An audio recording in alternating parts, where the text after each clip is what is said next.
La forte augmentation de la population mondiale ces 50 dernières années conduit à une demande agricole toujours plus importante.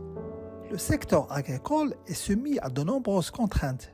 Selon le FAO, plus de 40% de la production agricole est perdue en raison des espèces nuisibles, insectes, acariens, nématodes et d'autres, qui mettent en péril les cultures fruitières et légumières. Comment donc procéder pour lutter efficacement contre ces ravageurs qui entraînent des pertes inestimables de récoltes et menacent notre sécurité alimentaire? Pour pallier à ce problème, l'intervention humaine est nécessaire.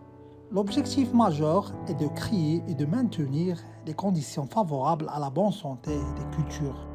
L'utilisation des agents de biocontrôle est une méthode de lutte biologique qui mise sur des mécanismes naturels et des interactions entre les espèces, par l'emploi des insectes utiles capables d'éliminer ces ravageurs. Cette méthode de protection est caractérisée par l'introduction des organismes bénéfiques dans l'intention de nuire aux ravageurs.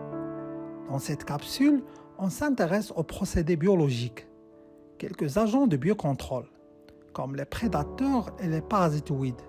Leurs voies d'action sont la prédation ou le parasitisme. Les agriculteurs peuvent relâcher ces espèces utiles dans le but d'attaquer les organismes nuisibles. Le choix de l'agent de biocontrôle dépend de la situation. Donc, la connaissance des interactions plantes cultivées, bioagresseurs et autres organismes vivants du milieu naturel est primordiale. Par exemple, l'agriculteur peut choisir entre un prédateur généraliste qui attaque plusieurs espèces de ravageurs ou un parasitozoïde spécifique qui attaque une seule espèce. Il existe des signes typiques de l'attaque des cultures par les ravageurs. Les feuilles perforées par des trous sont les signes de la présence de chenilles. Une couleur jaunâtre des feuilles et des fruits indique la présence des acariens. Aussi, la couleur jaunâtre des racines est le signe de la présence des nématodes.